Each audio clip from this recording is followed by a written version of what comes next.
আজি আমি কৰিম তোমালোকৰ ক্লাছ 10 গণিত অনুশীলনী 2.2 ৰ 7 নম্বৰ কোৱেশ্চনটো আৰু এই 7 নম্বৰ কোৱেশ্চনটোত কি কৈছে যে স্তম্ভ 1ত তো এইটো আমাৰ স্তম্ভ 1 হয় ওকে তো স্তম্ভ 1ত থকা বহুপদ কেইটাৰ লগত স্তম্ভ 2 তো এইটো আমাৰ স্তম্ভ 2 হয় এই স্তম্ভ 2ত থকা শূন্য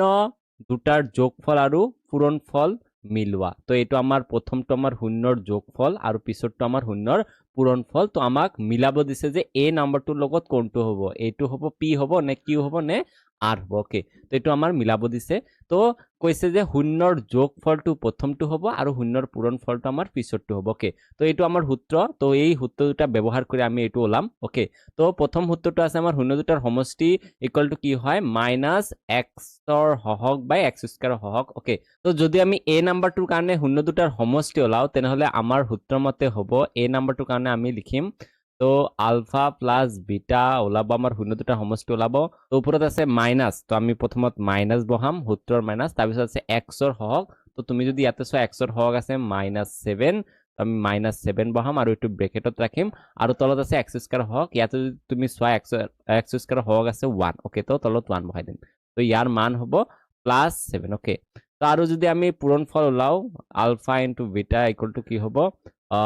ওপৰত আছে ধ্ৰুৱক পদ ইয়াতে তুমি ধ্ৰুৱক পদ চালে 12 হ'ব ওপৰত 12 আৰু তলত কি হ'ব x স্কয়াৰ হওক তো ইয়াতে আছে x স্কয়াৰ হওক 1 আছে তো সমান সমান 12 হ'ব তো তুমি পালা কি ইয়াতে a নাম্বাৰটোৰ কাৰণে আমাৰ শূন্য দুটাৰ সমষ্টি যেটো আমাৰ শূন্য দুটাৰ সমষ্টি হ'ব 7 হ'ব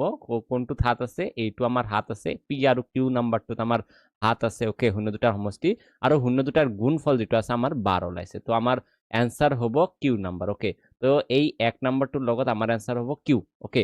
এতিয়া আমি b নাম্বাৰটোৰ কাৰণে ওলাম এতেকে b নাম্বাৰটো দি লিখিও ওকে তো b নাম্বাৰটোৰ কাৰণে আলফা প্লাস বিটা আমাৰ হ'ব ওপৰত আছে -x ৰ হওক তো মাইনাস বহালো x ৰ হওক তুমি যদি ইয়াতে চোৱা b নাম্বাৰটোত আমাৰ 7 আছে আমি ইয়াতে 7 বহাই দিম ওকে আৰু তলত হ'ব x স্কয়াৰ হওক তো ইয়াতে যদি তুমি চোৱা x স্কয়াৰ হওক আছে 1 তো আমি ইয়াতে 1 বহাই দিম তো ইয়া এটো হ'ব মান হ'ব -7 আৰু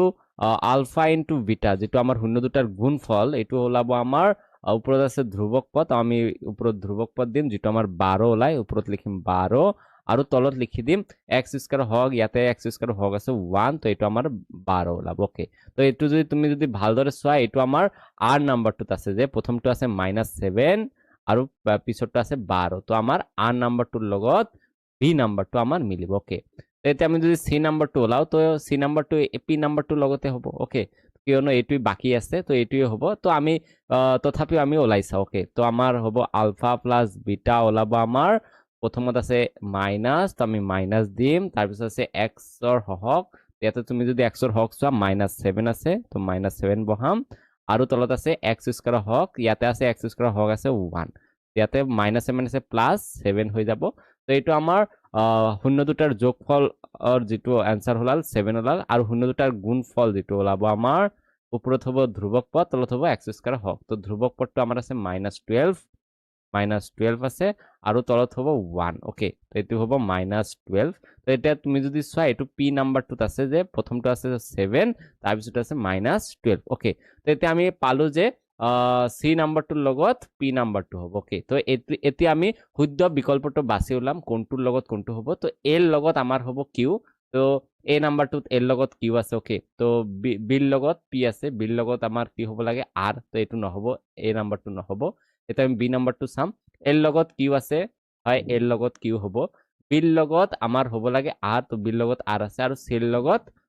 p আছে ওকে তো b নাম্বাৰটো আমাৰ आंसर হ'ব ওকে আৰু যদি তুমি বাকি কেইটা চোৱা বাকি কেইটাত আছে l লগত p এটো তো কেতিয়াও নহব ওকে আৰু ডি নাম্বাৰটো যদি চোৱা l লগত p আছে এটো নহব তেনেহলে আমাৰ आंसर হ'ব b নাম্বাৰটো তো তুমি এনেকে ভালদৰে তুমি ওলাব পাৰা ওকে তো বহুত ইজি হয় তুমি এনেই কেৱল তোমাৰ এটা সূত্ৰ মনত ৰাখিব লাগিব এটো হল আমাৰ এইটো সূত্ৰ যে শূন্য দুটাৰ সমষ্টি আৰু শূন্য দুটাৰ গুণফলৰ সূত্ৰ আমাৰ জানিব লাগিব ওকে তো এই শূন্য দুটা মুখস্থ কৰিলে তুমি অনুশীলনী 2.2 প্ৰায় গোটেই কেইটা অংক তুমি কৰিব পাৰিবা তো এই শূন্য যোগফল আৰু গুণফলৰ সমষ্টিৰ গুণফলৰ সূত্ৰটো তুমি মুখস্থ কৰিবা ভালদৰে ওকে